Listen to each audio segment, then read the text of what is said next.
Bien, hermanos, vamos a tener abiertas nuestras Biblias en estos dos versículos de Hebreos, capítulo 4, versículo 8 y 9. Vamos a reiterar. Lo que hemos leído de Josué en los últimos capítulos es una introducción, un contexto, ¿sí? Dice, porque si Josué les hubiera dado el reposo, Dios no habría hablado después de otro día.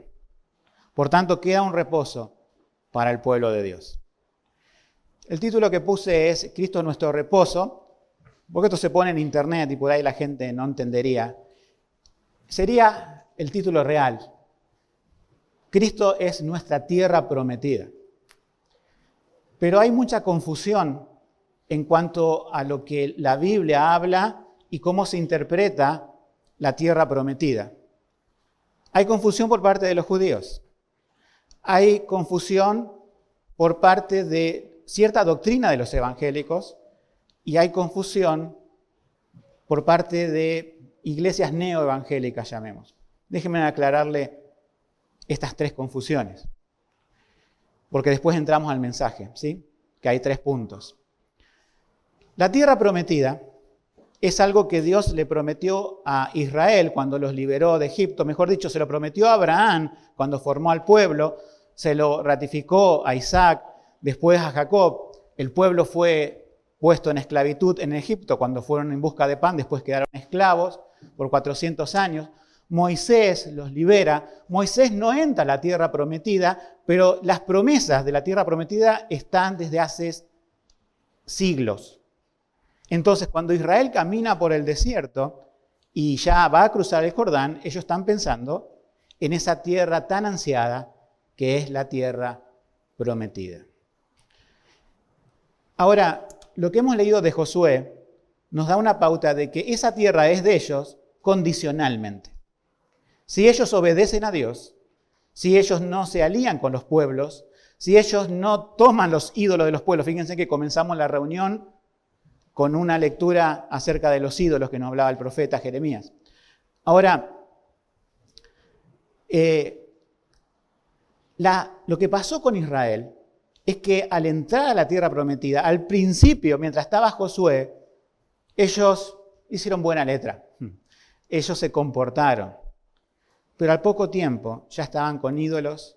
Al poco tiempo, como nos dice en el libro de Jueces, que es el libro que sigue a Josué, cada cual hacía lo que quería. Entonces, muchas veces, esa tierra que Dios le había dado fue invadida, fueron atacados, fueron transportados una vez a Babilonia. Y cuando vino el Señor Jesús, le dijo, esta ciudad, Jerusalén, el templo va a ser destruido. Porque ellos, cuando vino Jesús, desecharon al Mesías, desecharon al Hijo de Dios, a Jesús. ¿Cuál es la confusión de Israel? Cuando prendemos un noticiero internacional, ¿por qué están luchando? Yo sé que están luchando como un país como cualquier otro, por su tierra. Pero ahí viene también la confusión bíblica y también la evangélica, diciendo, esa tierra les pertenece. No les pertenece. En el sentido bíblico, sí le puede pertenecer y no nos vamos a poner a discutir política internacional porque no hacemos política en el púlpito, sino que hacemos teología y predicamos de Jesús. Es aclarar esto. Ellos rechazaron a Jesús. Jesús dijo, y la Biblia predijo en Daniel, la destrucción de Jerusalén. Por lo tanto, perdieron el acceso a esa promesa bíblica. Pero la promesa bíblica tenía un doble cumplimiento. Era para Israel en ese momento, era para Israel durante los siglos, pero tenía una cuestión espiritual. La tierra prometida en realidad no es la tierra prometida de Canaán, porque si veríamos la Biblia como un libro de historia diciendo, ¿para qué estamos reunidos en esta mañana? Para ver, podemos decir, lo que ocurrió hace 4000 años, de una tierra prometida que se le prometía a, podemos decir, un Israel étnico, un Israel geográfico. No tendría sentido.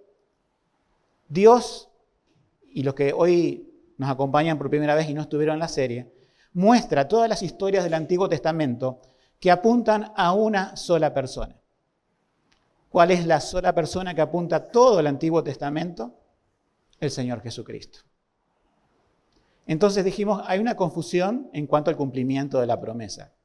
Teológico por parte de evangélicos, también por parte de Israel. No sé si los gobiernos estarán al tanto de la Biblia. Ustedes ven que cuando prendemos la televisión no hablan nada de la Biblia. Alguno por ahí habla algo, pero tampoco están al tanto de eso.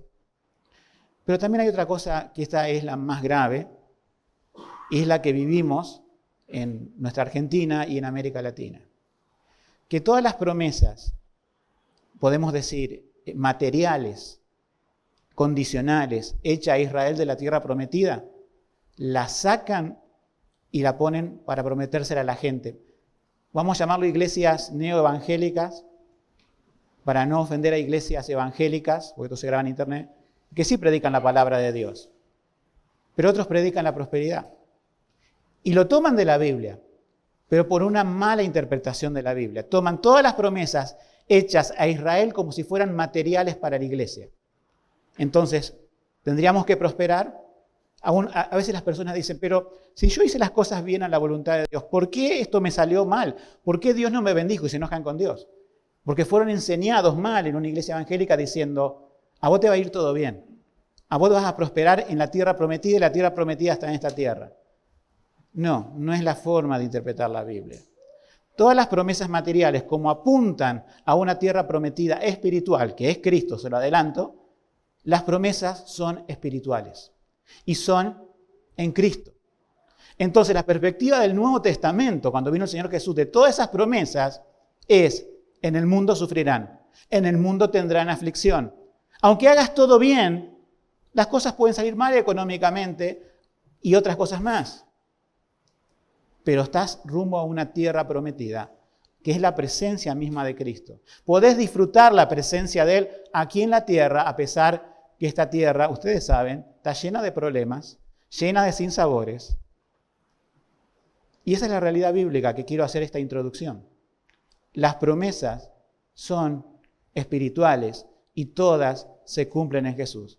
Porque si no hago esta introducción, yo sé que algunos vienen por primera vez aquí, estarías pensando, esto es una iglesia más, que te va a prometer cosas que después no se cumplen y que tenés que dar para que se cumplan. Nada de eso va a ocurrir esta mañana.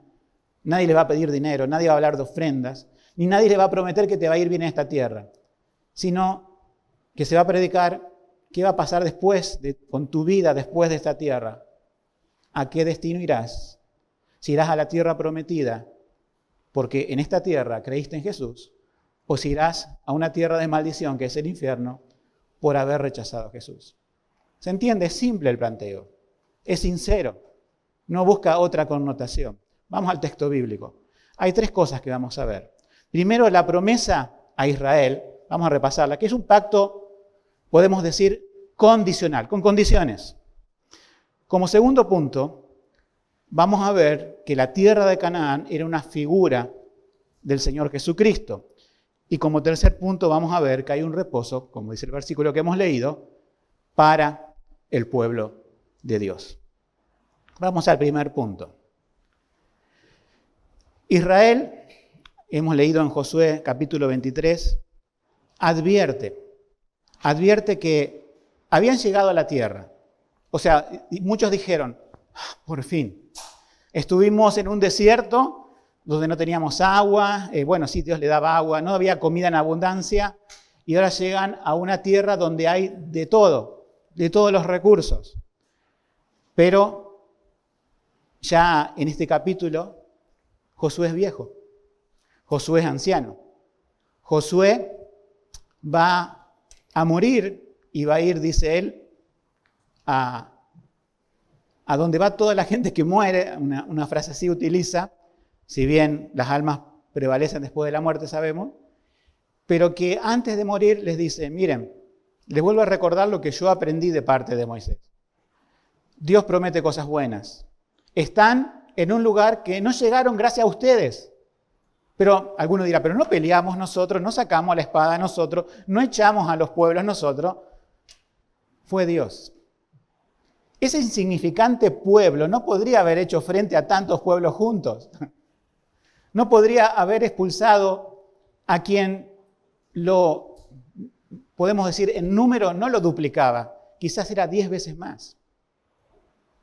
Hay una metáfora que usa.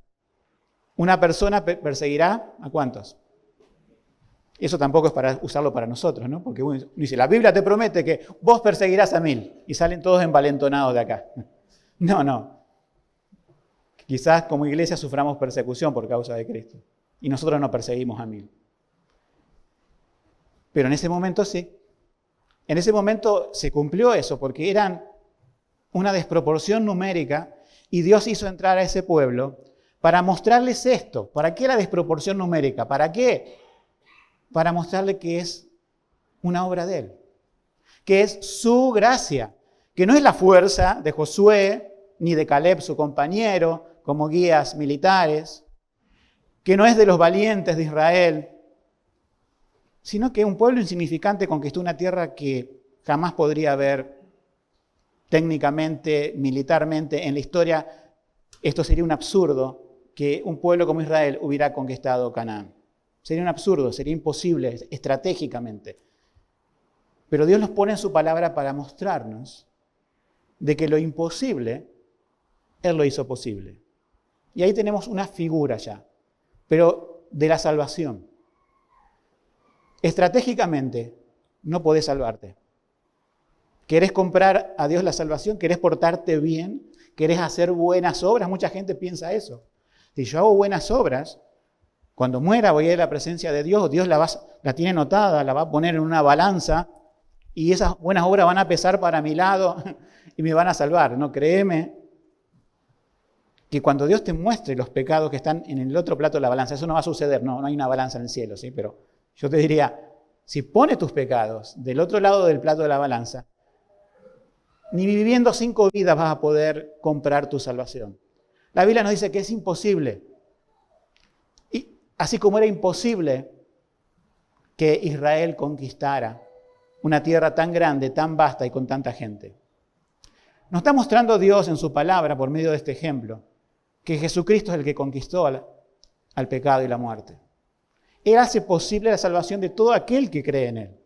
Por lo tanto, cuando una persona muere y va al cielo, el argumento principal de su salvación es: yo no pude ganar ninguna batalla, pero creí en aquel que sí la ganó, aquel que murió por mis pecados y me perdonó. Por supuesto, cuando eso ocurre en la tierra, abandonás tus pecados, tu vida cambia, tu vida es transformada por el poder del Espíritu Santo. Pero como ven, la tierra simboliza algo más grande.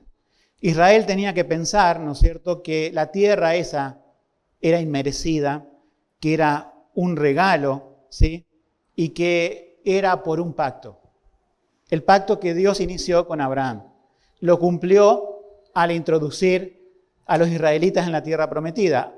Pero también el pacto tiene condiciones para ellos. Si hacen lo que les digo, la tierra será suya.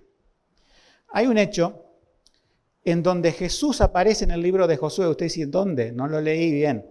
Vamos a leerlo ahora. Es parte del primer punto. Josué 5:13. Nos vamos casi al principio del libro. Pero ustedes van a ver una similitud en la revelación de Dios que le dio a Moisés y la que le da ahora a Josué. Dice en el versículo 13, y estando Josué cerca de Jericó, alzó sus ojos y miró, y he aquí un varón que estaba delante de él con una espada desnuda en su mano. Y Josué fue hacia él y le dijo, ¿eres de los nuestros o de nuestros enemigos? Y él respondió, no, mas yo soy el príncipe del ejército de Jehová. Ahora he venido. Entonces Josué, postrándose sobre su rostro en tierra, bien, fíjense bien, lo adoró y le dijo, ¿qué dice mi señor a mi siervo? Y el príncipe del ejército de Jehová respondió a Josué, quita tu calzado de tus pies, porque el lugar donde estás es santo. Y Josué lo hizo así. ¿Le suena esa frase? Quita el calzado de tus pies. ¿A quién se la dijo? A Moisés. ¿Qué era lo que había delante de Moisés en ese momento? ¿Y de dónde venía la voz? De una zarza ardiendo. Ahora, Dios muestra, y esto se llama una cristofanía en el Antiguo Testamento, la persona de Cristo aún no había sido encarnado, por eso una cristofanía, porque no había nacido en Belén, eso ocurriría mucho tiempo después, pero se presenta a él, es el príncipe. Algunos dicen, no, es un ángel, pero él se echó y lo adoró, se echó a sus pies, se postró y lo adoró. Este era Jesús apareciendo a Josué, a Moisés en una zarza ardiente, a Josué en una cristofanía, como un hombre con una espada. Y la pregunta de Josué no fue respondida directamente. Lo primero que preguntó es, ¿estás en contra de nosotros o estás a favor de nosotros? ¿Cómo hacemos nosotros? Dios, ¿estás a mi favor? Dios está en contra mío. La respuesta de no es no a las dos preguntas. ¿Estás a favor mío? No. ¿Estás en contra mío? No. Bueno, me deja más tranquilo. Entonces, ¿por qué no a las dos preguntas? Bueno, si uno lee bien todo el contexto, la pregunta sería, ¿estás, Josué y pueblo de Israel, conmigo? Es lo que diría Cristo, ¿no? No si Dios está con vos, sino si vos estás con Dios. Dios no va a fallar su pacto con Josué, pero ellos pueden abandonar su pacto. Entonces, la respuesta que le da Jesús es no, sino que ustedes están conmigo. Y ahí creo que después, al final de su vida, y ahí es lo que leímos hoy, es que le da las advertencias. Es condicional esto. Este primer punto no tiene que ver con nosotros. Nosotros no estamos como creyentes en Cristo bajo un pacto condicional, como la tierra de Canaán con los israelitas étnicos de aquel tiempo. Eso es una figura, es un hecho real, histórico, pero es una figura de que el nuevo pacto es mejor y echa por tierra al primero. El nuevo pacto es incondicional. El nuevo pacto es aquel que es salvo, lo salvo para siempre. Pero alguno dice, ¿pero qué pasa si la persona rompe su pacto? No podrá romperlo, porque Dios quita el corazón de piedra, da un corazón de carne. Dios transforma y eso es ser creyente. Ser creyente no es estar de acuerdo con algunas cosas acerca de Jesús. Ser creyente no es tener información vaga acerca de Jesús, ni saber encontrar un libro en la Biblia. Ser creyente es haber creído en Jesús y estar rendido a sus pies. La transformación que Dios hace del corazón al quitar la piedra y al poner un corazón de carne, ese corazón siempre va a amar a Jesús. Ese corazón siempre va a seguir a Jesús. Porque está hecho sobre mejores promesas y está hecho sobre la promesa que hizo Dios a Ezequiel y a todos la iglesia. Pondré espíritu nuevo dentro de vosotros. Renovará un espíritu puro por el Espíritu Santo. ¿Podemos fallar? Sí, podemos fallar a veces. Podemos caer a veces, sí. Dios nos levanta y seguimos a Jesús hasta el fin. Aquellos que se apartan, aquellos que le interesa a Jesús por temporadas, no han nacido de nuevo, no tienen todavía el corazón de carne, y lo cual tienen que clamar al Señor para decir, dámelo, porque no quiero ser una persona condicional, sino incondicional. Los creyentes se vuelven incondicionales ante su Señor y Salvador, porque Dios hace una obra incondicional en sus corazones. Cualquiera que diga que pueden perder la salvación, se basan en personas que dicen, sí, conocían al Señor y se apartaron, quizás nunca la conocieron. Porque aquel que sigue a Jesús, y ustedes lo ven en los apóstoles, no me escogieron ustedes a mí, yo lo escogí a ustedes. Solamente estaba Judas, que sabíamos que se iba a perder, y había una profecía detrás de eso. Pero los demás siguieron a Jesús hasta el fin. Si vos crees en Jesús de verdad, lo vas a seguir hasta el fin. Si crees en Jesús a medias, te vas a perder. Cristo hace un pacto incondicional, pero ahí, en el punto 1, acabamos de ver recién ese pacto condicional. Ahora, Canaán es solo una figura de Cristo. La palabra técnica que usamos es tipología, pero es una figura. O sea, nuestro reposo, nuestra tierra prometida, uno dirá, bueno, es el cielo. Bueno, sí, Pero es más que eso. Porque en el cielo, lo mejor del cielo, no es un lugar de confort para nosotros, sino que está Cristo allí. Lo mejor del cielo es que está Él. Por tanto, Él es del reposo. ¿Cuántas personas quieren ir al cielo sin Cristo? Cuando a veces los predicadores dicen, levanten la mano por tal cosa. Yo no voy a hacer eso ahora, ¿no? Es un culto a Dios. O cuántos dicen amén por tal cosa. Y yo creo que si le preguntaran sinceramente, ¿cuántos quieren ir al cielo sin Cristo y vivir una vida de pecado en la tierra, pero ganarse el cielo, levantarían la mano? No lo harían por vergüenza. Pero eso es lo que harían en sus corazones.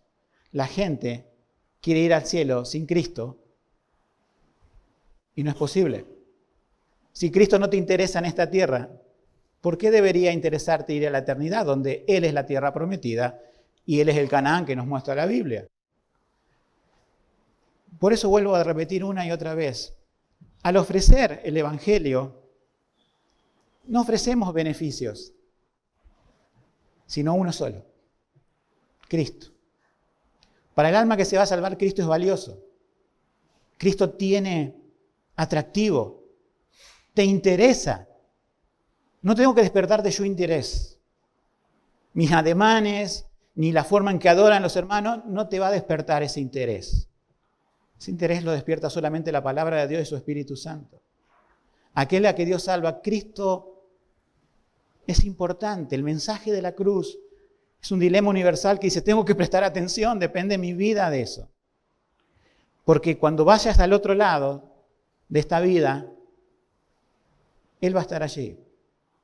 Para aquella persona que Cristo es interesante, valioso, toda su vida, es su Señor. Acá, cuando Josué se dio cuenta con quién estaba hablando, dijo, Señor, y se postró. Así hacemos lo que hemos sido salvados. Nuestro Señor, nos postramos delante de Él. Y sabemos que podemos cerrar los ojos en este mundo y nos encontraremos con aquel que estamos adorando en la tierra, pero ahora delante de su presencia, sin más dolor, sin sufrimiento, sin enfermedad, sin debilidad mental, sin falta de fe, perfectos cuando nos resucite para estar delante de su presencia. Canaán es este tipo, esta figura de Cristo. La verdadera promesa no es material, no es terrenal, no es de prosperidad económica aquí, sino que es espiritual. Jesús, cuando estuvo en la tierra, Él nació dentro del Israel étnico, nació en Belén. Sus genealogías, su DNI podemos decir, y su árbol genealógico, se remontaban a David, de padre y de madre. Los dos eran, podemos decir, descendientes, eran israelitas. Jesús, si bien predicó a los samaritanos, si bien salvó a algunas personas que no eran judías, Él vino primeramente al pueblo del antiguo pacto, al pueblo de la promesa, para buscar a las ovejas perdidas de Israel. Vieron que Jesús dijo, vengo por las ovejas perdidas de Israel. Pero Señor, ¿no vienes por todo Israel? Sucede que Israel no cree en mí. Sucede que Israel no está esperando al Mesías. Sucede que Israel le creyó a la secta de los fariseos que debían hacer obras para salvarse. Y ya no tienen fe en mí. Viene por las ovejas perdidas de Israel y viene por las ovejas perdidas de los gentiles, o sea, nosotros, en todo el mundo. Esas ovejas perdidas son aquellas que van a escuchar la voz del buen pastor y van a acudir a Él. Pero cuando Jesús estuvo en su pueblo étnico, en Israel, les dijo esto en Juan 5:39. Escudriñad las Escrituras, la Biblia, porque a vosotros os parece que en ellas tenéis la vida eterna. Van a ir al cielo, sí. Y ellas, fíjense, son las que dan testimonio de mí. Eso dice el versículo 39. Le dijo a Israel, lean la Biblia, pero no la lean superficialmente, escudriñen, vean, lean. ¿De quién están hablando? ¿Quién soy yo? Le dice Jesús. Esas Biblias, esos antiguos testamentos, que en ese momento tenían 1500 años, 1450 más o menos, hablaban de Él. Pero, ¿qué hacían los fariseos, los escribas, los saduceos? Miraban a Jesús, no es Él. ¿Por qué? Porque estaban mirando mal la Biblia, sin fe, sin entendimiento, sin comprensión. Y el versículo 40 dice, y no queréis venir a mí para que tengáis vida. Fíjense en que no es una pregunta. A veces yo he escuchado predicadores que dicen, ¿y no queréis venir a mí para que tengáis vida? No, es una afirmación. No quieren venir a mí. Tienen la Biblia, no me reconocen. No quieren venir a mí. Y cuando sacaron a algunos a relucir diciendo, pero tenemos este gran templo, que seguramente Dios de alguna forma puede ser que esté de nuestro lado porque le hemos construido un gran templo. Jesús le dijo, no quedará piedra sobre piedra que no sea derribada. Oh, herejía, dijeron. ¿Quién se puede insultar al templo? Miren, Dios dio la construcción del templo a Salomón. Pero era una figura del verdadero templo, que eso era otra aplicación que hemos visto. Jesús se presenta delante del templo, se pone a la puerta y dice, he aquí alguien mayor que el templo. Es Dios eterno, segunda persona de la Trinidad, el Hijo puesto en un pequeño templo humano de carne, y ahí está la gloria de Dios. El Dios hecho hombre, Él era mayor que el templo. Él es la tierra prometida, Él es el templo.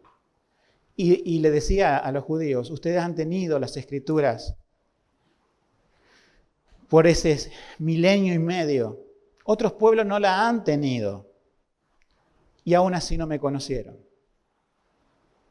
Es el caso de muchos que pueden haber nacido en un hogar donde esta palabra estuvo abierta, pero no conocen al Dios de la palabra. Que no se cumpla el versículo 40 que dice, y aún no queréis venir a mí, no quieren venir a mí. Señor, presenta su palabra en esta mañana para que cualquiera que quiera ir a Él vaya, porque Él los recibe. Nosotros tenemos también, déjame hacer esta aclaración, es necesaria, para que ustedes también, creyentes, puedan entender bien la Biblia cuando leen en sus casas. ¿Sí? Hay una corriente que se llama dispensacionalismo. ¿Sí? Lo que ha hecho es violencia a la doctrina bíblica, a tal punto que un reformado de principios del siglo XX, Arthur Pink, decía que era una falsa doctrina y que el diablo estaba detrás de esa doctrina. ¿Cómo que el diablo estaba detrás de esa doctrina? Sí, porque lo que agarra y hace es todas las promesas hechas a la iglesia, corta una parte de la Biblia y se las da a Israel étnico, a Israel geográfico. Fíjense que el neoevangelicalismo que dije recién agarra todas las promesas, digamos, a Israel y las quiere aplicar materialmente para tener un falso evangelio de prosperidad. Lo otro también hace daño, porque te quita las promesas que son para nosotros de la iglesia y se las atribuye a un pueblo étnico que falló y que el Señor Jesucristo anticipó su destrucción, porque era condicional su pacto. Pero las promesas hechas como figura, Él de la tierra prometida, son incondicionales y son eternas. La promesa hecha a Abraham, que nos habla Pablo, es la promesa hecha a los creyentes, no a los judíos. Abraham es el padre de la fe en ese sentido. Y todas las promesas se cumplen en el sí y en el amén y se cumplen en Cristo. Por lo tanto, la teología reformada, la que mantiene nuestra iglesia, la teología bíblica de los siglos, es correcta en ese sentido. Atribuye todo a Cristo y a su iglesia. Cristo amó a la iglesia y se entregó a sí mismo por ella. Tiene una sola novia con la cual se va a casar en las bodas del Cordero. No tiene varios pueblos. Se casa con uno, pero resulta que tiene otro pueblo por ahí. Tiene un solo pueblo. No tiene a Israel y no tiene a la iglesia separado. Es una ofensa grandísima, cosa que hoy toleramos. Aún en círculos evangélicos, diciendo, bueno, pero coincidimos en otras cosas. Es grande esa ofensa. Porque la palabra de Dios nos muestra un único pacto. Primeramente, condicional, pero espiritualmente incondicional. ¿Se entiende? Condicional con un pueblo étnico llamado Israel.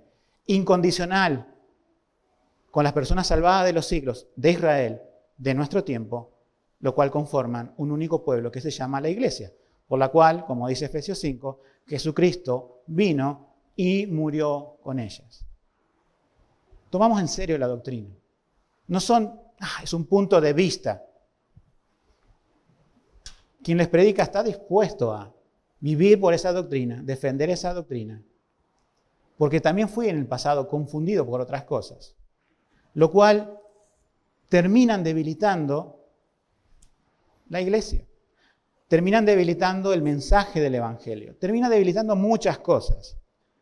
Dios tenga misericordia de los que creen diferente, ¿sí? Nosotros podemos tener errores en otras cosas, pero en esto nos alineamos con la doctrina histórica de la iglesia. Dios es soberano. Dios tiene un solo pueblo y ha hecho un solo pacto. Ha dado un antiguo pacto condicional a un pueblo étnico y ha dado un nuevo pacto incondicional a todos los creyentes por la eternidad. Por lo tanto, vamos al tercer punto. Queda un reposo para el pueblo de Dios. Podemos recordar esto, ¿no? El versículo que hemos leído al principio, pero también podemos ir un poquito más adelante. Vamos al versículo 9 al 11 de Hebreos 4. Por tanto, queda un reposo para el pueblo de Dios, porque el que ha entrado en su reposo también ha reposado él mismo de sus obras, como Dios de las suyas. Procuremos, pues, entrar en aquel reposo para que ninguno caiga en semejante ejemplo de incredulidad. La carta a los hebreos es una carta a los hebreos de la dispersión, dispersos en el mundo por la persecución romana, y dentro de ellos Dios salva a personas y se le escribe una carta a esas personas para que no se pierdan con otros hebreos que, a pesar de estar dispersos, no creen en el Mesías. O sea, el juicio de Dios en la tierra fue hecho con Israel. Fueron dispersados por todas las naciones. Muchos estaban fuera de Israel desde antes. Y a unos les dice, si no creen en Jesús, van a ser condenados. Y a otros les dice, ustedes que ya creen en Jesús, no se dejen amedrentar por los que no creen en Jesús. Es el contexto del libro de Hebreos, por eso al leerlo tengo que aclararlo. Pero veamos el versículo que hemos leído que está proyectado ahí. Porque si Josué les hubiera dado, el versículo 8, un reposo, Dios no lo haría después de otro día. Y ahí viene la parte, por tanto, queda un reposo. Se dan cuenta que ese versículo lo que está diciendo es, si la tierra prometida es Canaán, no quedaría después otro día, no quedaría otra promesa. No tendría sentido. Pero ¿qué es lo que nos dice la Biblia? Hay otro día, hay otro significado de la promesa. ¿Quién es? Jesús. Jesús es el cumplimiento espiritual de esa promesa. Y vamos a ver algunos aspectos de cómo cumplió. Primero, ese reposo lo ganó en la cruz del Calvario. En la cruz del Calvario, podemos decir, ¿recuerdan que él tenía una espada cuando se le aparece a Josué? ¿Lo recuerdan? Eso nos dice que es un peleador, un luchador. ¿Y qué hizo en la cruz? ¿Por quién luchó? Luchó, podemos decir, no en el sentido de una pelea, sino que se entregó manso como una oveja, pero sí tuvo una victoria en la cruz. Que la forma de luchar de Cristo no fue con una espada. Cuando a sus discípulos le traían espada para defenderse, Jesús le dijo, saquen eso de aquí. Él fue llevado, según Isaías 53, como oveja al matadero y recibió el castigo de nuestro pecado sobre él. Sufrió la espada, sufrió el cuchillo de Dios bajando sobre él por amor a su pueblo. Pero cuando hizo eso, también en su resurrección tiene una victoria y una espada en la mano. Venció al pecado, venció a la muerte, venció a Satanás. En Apocalipsis lo vemos como viniendo en un caballo blanco con una espada. Él tiene la espada hoy. Puede ser tu juez al final de tu vida o puede ser tu salvador hoy. Que sea tu salvador hoy. Cristo ganó ese reposo en la cruz. Nosotros no tuvimos que conquistar. El evangelio del reino que se habla hoy a veces incorrectamente. Nosotros no conquistamos los reinos para el Señor. Nosotros técnicamente no ganamos almas, sino que predicamos el evangelio y proclamamos ese reino diciendo el reino de Dios se ha acercado, arrepiéntanse y crean en el evangelio. Y las personas que se arrepienten son parte de ese reino, obviamente, pero ese reino ya está ganado. Desde la eternidad, planeado, concretado en la cruz del Calvario, nosotros no ganamos almas, predicamos a las almas para que las almas ganadas por Cristo vengan hacia Él. Nosotros no conquistamos un reino de Dios en la tierra, Él ya lo tiene conquistado. Simplemente proclamamos la victoria ya hecha hace 2000 años en la cruz, diciendo ya es mío el reino, solamente falta que todo se complete. Cristo cumplió por nosotros, y esto es un poco más técnico, aquellos me entenderán cuando digo pacto de obras. Cristo cumplió la voluntad de Dios, vamos a decirlo en palabras simples. Lo que yo no podía cumplir, Cristo lo cumplió. O sea, Él no solamente derrotó a la muerte y el pecado, sino que también vivió como único en la tierra, ser humano y a la vez Dios, cumpliendo la voluntad de su Padre. El primer Adán falló, cayó en pecado Adán en Edén. El segundo Adán no falló, cumplió la voluntad de Dios. Por eso es gracias a Él por su vida y es gracias a Él por su muerte. El reposo de Cristo es para nosotros progresivos. ¿Están cansados, hermanos, de alguna cuestión espiritual? Muchos de ustedes pueden haber trabajado ayer y estar cansados físicamente. Pero me refiero a otra cosa. Me refiero a la parte espiritual. ¿Saben? En Israel había gente cansada espiritualmente. Uno dice, ¿cómo cansada espiritualmente? Bueno, cuando Jesús en Mateo 11:28, dice, venid a mí todos los que estáis trabajados y cargados, y yo haré descansar. Él está hablando de un cansancio espiritual. Pero no está diciendo que este cansancio espiritual es por,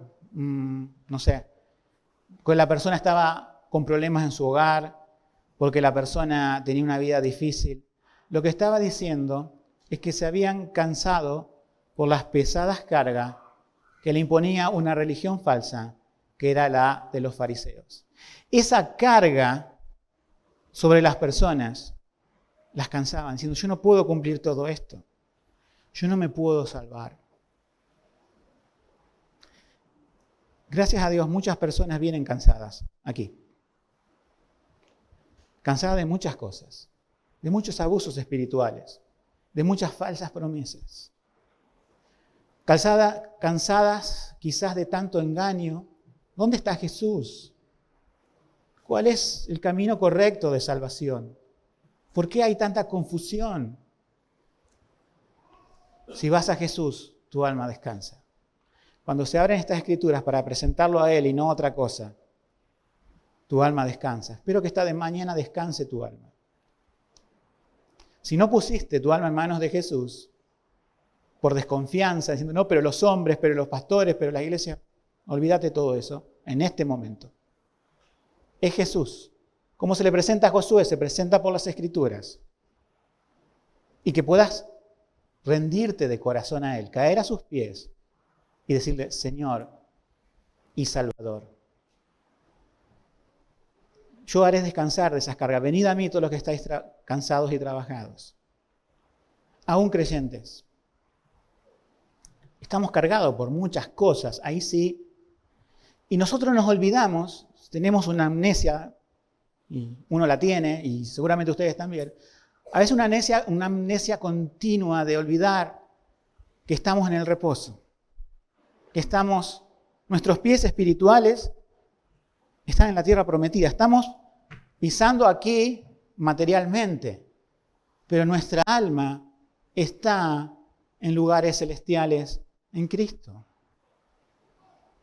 Y nos preocupamos como si nuestros pies y los pies de nuestra alma estuvieran en esta tierra y este mundo, y los problemas de este mundo se transforman en un todo de nosotros. Recordemos esta identidad. Él nos ha dado descanso. Él nos ha dado salvación. No podemos vivir como el resto de las personas. No podemos hacerlo. Pero no por una imposición, se los digo. Miren a Él. Me lo digo a mí mismo, mira a Cristo. Porque cuando dejas de mirarlo, todo lo de esta tierra se transforma en bastante grande, en bastante conflictivo y temeroso, y vienen todas las ansiedades. Míralo a Él. Creyente, ¿has confiado en Él? Míralo a Él. Y aquel que nunca lo miró, mire a Jesucristo. Termino con 3 preguntas. ¿Seré como los israelitas que por su incredulidad no entraron al reposo de Dios? Esa es la pregunta para aquel que nunca confió en Cristo de verdad. Muchos murieron antes de llegar a la tierra prometida, otros en la tierra prometida, otros en la transmigración de Babilonia. Todo eso que pasó en aquel pacto, podemos decir condicional, como dijimos, pero que espiritualmente Dios te promete esto. El que cree en Cristo, nueva criatura es. Las cosas viejas pasaron, y aquí todas son hechas nuevas. Si crees en Cristo, no va a haber vuelta atrás. Si te das vuelta atrás con la palabra que se está predicando hoy, que Dios tenga misericordia de ti. Pero Dios te invita en esta mañana a creer en su Hijo Jesucristo de manera incondicional. Segundo, como creyentes, ¿estamos descansando verdaderamente en Cristo o seguimos cargando el peso de nuestro propio esfuerzo y justicia propia? Es pesado eso. El esfuerzo propio y la justicia propia, el querer solucionar todo por nuestras fuerzas, nos mata, nos destruye.